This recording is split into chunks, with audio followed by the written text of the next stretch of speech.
All right, now with all of this stuff going on, it's not looking good for the WNBA right now. I will say it is helping that Unrivaled's ratings are absolutely atrocious and embarrassing. But all in all, it seems like a lot of these ladies that the WNBA has helped, because at the end of the day, they have not been making money. The WNBA That's putting it mildly, because what we're watching right now isn't just another WNBA controversy. This is an existential crisis.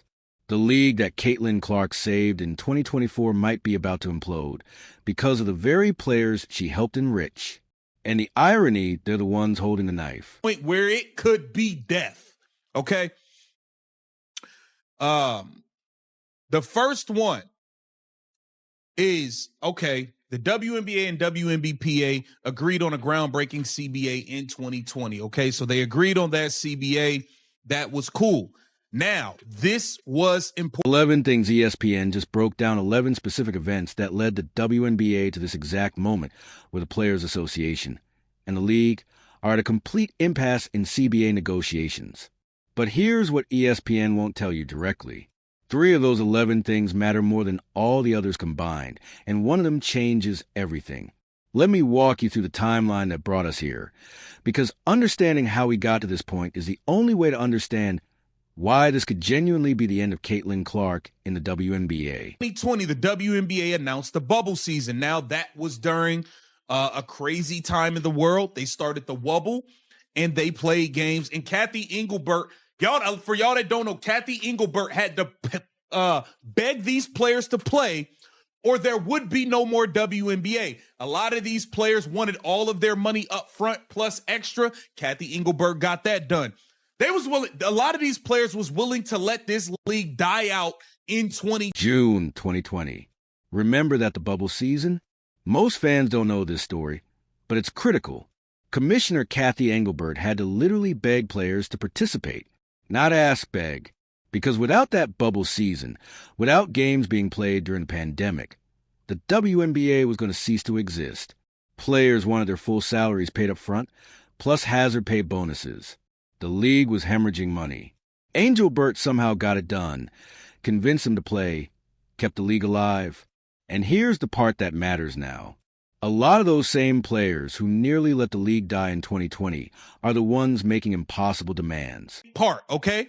That's a big, big deal, because that shifts the balance in power between the private owners that just own WNBA teams and the owners that own WNBA, NBA teams. And now you have this investor group in that situation, that extra 16% that shift the balance in power. Something else that happened was the Liberty were fined for illicit chartering. Now, being that the New York Liberty got fined $500,000 for doing their own private chartering. The owner did whatever. February 2022 brings us the capital raise. $75 million from new investors and existing owners. At the time, it was the largest capital raise for any women's sports property in history. Sounds great, right? But there's a catch. The WNBA gave up 16% equity to that investor group. Now you've got 3 ownership factions. 42% owned by WNBA-only team owners, 42% owned by NBA owners who also have WNBA teams, and 16% owned by outside investors. That shift in the power balance is going to matter when we get to what's happening right now with these negotiations. Because when you've got 3 different groups with 3 different priorities trying to agree on how to split revenue, things get complicated fast. Yada, yada, yada. This was the biggest part right here.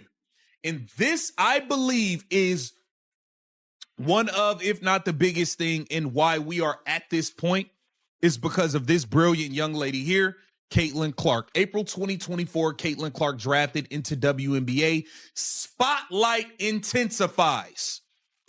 Remember that. Spotlight intensifies. Fresh off a record-breaking senior season at Iowa, Clark was drafted number 1 in the 2024 draft by the Indiana Fever. Then you got the Liberty getting fined $500,000 for chartering flights.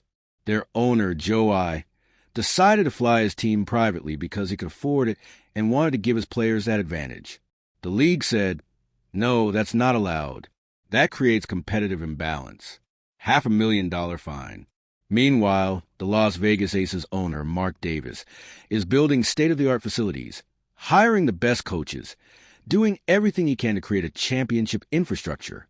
Some owners are willing to spend, others aren't, and that gap is creating tension that's been building for years. Are at this point, because I don't believe that without Caitlin Clark, they would have the demands that they have.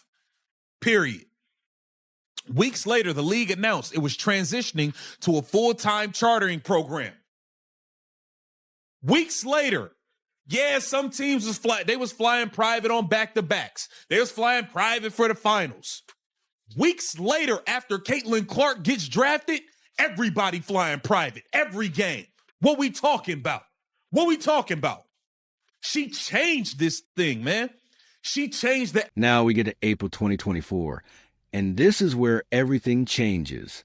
This is the moment that makes all the other moments matter differently. Caitlin Clark gets drafted number 1 overall by the Indiana Fever night coverage average to 45 million viewers. Not for the game, for the draft. People tuning in just to watch her name get called and see what jersey she'd wear. That's the level of star power we're talking about. The WNBA had never seen anything remotely close to this, and the league had no idea how to handle it. They didn't know how to protect her. They didn't know how to market around her properly. They didn't know how to manage the spotlight she brought. But they definitely knew how to capitalize financially off everything she generated. Of the spot's rise in popularity, other college stars such as fellow 2024 draftee Angel Reese and more recently Paige Beckers also brought in significant followings. I will argue the Paige Beckers thing because Paige Beckers can't draw no ratings in Unrivaled. Paige Beckers had the third lowest attendance in all of the WNBA in Dallas last year. I don't believe Paige is the big star y'all try to make her to be. I just think Paige is a great, great basketball player, but that's just me. It became clear Clark was sort of a rising tide that helped lift all. Here's the thing about Caitlin Clark's impact that people need to understand. It wasn't just about ratings and attendance, though those were historic. It was about changing the entire expectation level for what WNBA players thought they deserved. Weeks after Clark got drafted, the league announced full-time charter flights for every team. Not just playoffs, not just back-to-backs, every flight. That's millions of dollars in additional operating costs that the league suddenly found in the budget. Why? Because the optics of their biggest star flying commercial, while getting physically targeted, every game would have been a disaster. Charter flights have been something players wanted for years due to health and safety concerns.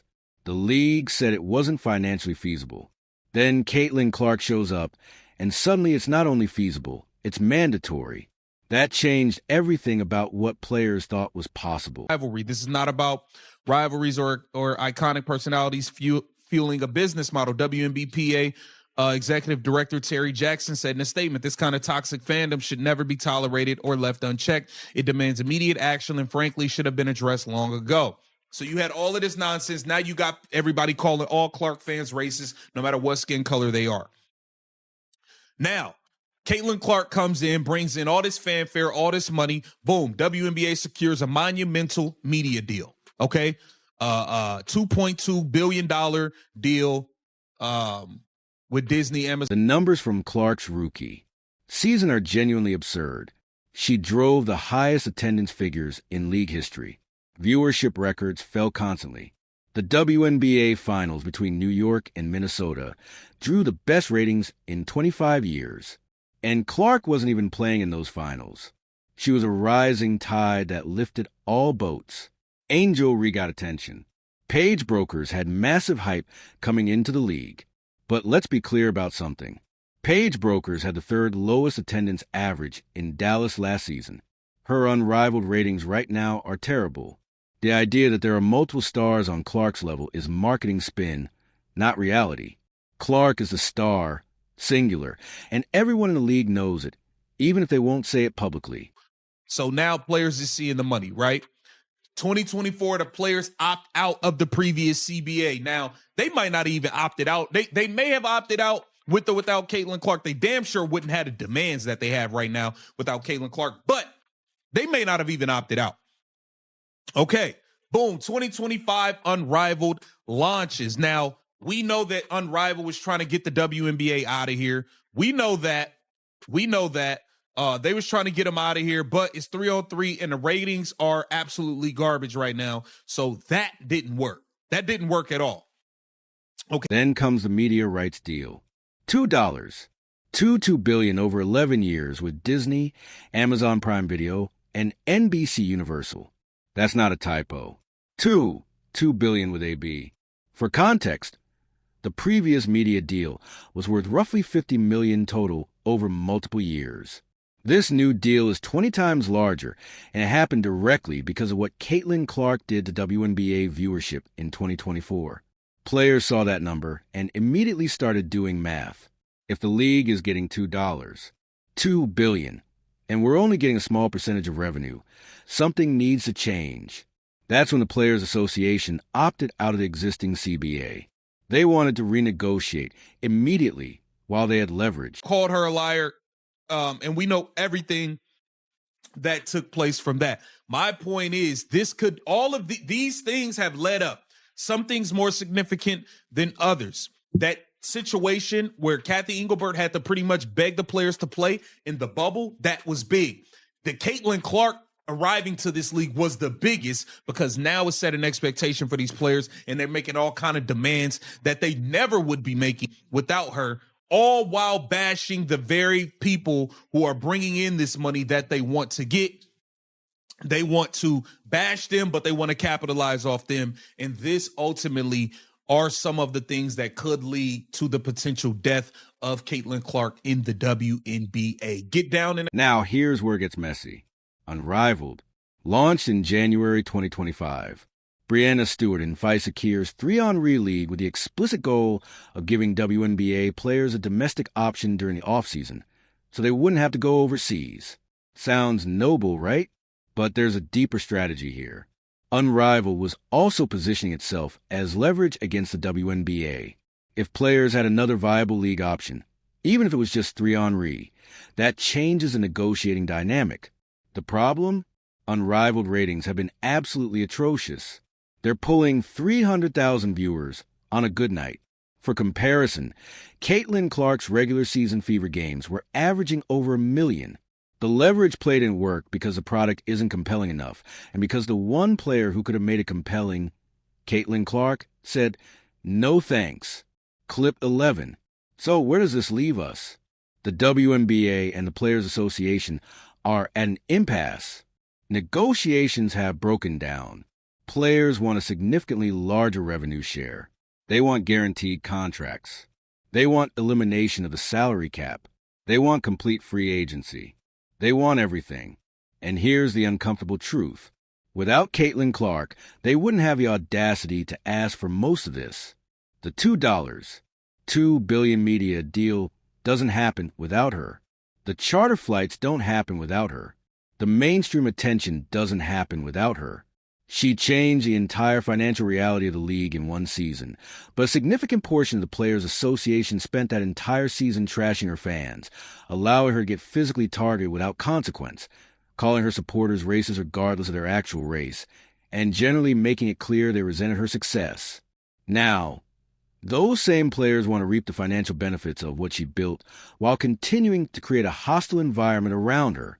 And if the CBA negotiation falls apart, if we end up with a work stoppage or a lockout, the one player who has options outside the WNBA is Caitlin Clark. She could go play in Europe for triple what the WNBA pays. She could start her own league. She could focus on her other endorsements and business ventures. She doesn't need the WNBA, but the WNBA desperately needs her. The Players Association seems to have forgotten that basic fact. They're negotiating like they have leverage when the reality is their leverage walked through the door because of one player, and that same player could walk right back out if the environment doesn't improve. This could genuinely be the death of the Caitlin Clark era in the W, not because she wants to leave, but because the league and the players have created conditions where leaving might be her best option. And if she goes, that $2 billion media deal suddenly looks really expensive for content that won't deliver the viewership numbers that justified the price. The players want to be valued like professional athletes. Caitlin Clark made that possible, and their response has been a bite the hand that feeds them while demanding it feed them more. That's not a sustainable strategy. That's not how you build a league. That's how you kill one. So we're at a crossroad. Either the Players Association figures out that their interests are aligned with protecting and promoting their biggest star, or they continue down this path of resentment and unrealistic demand. If it's the latter, we might look back at 2024 as both the peak and the beginning of the end of the WNBA's moment in the mainstream spotlight. Because here's the reality.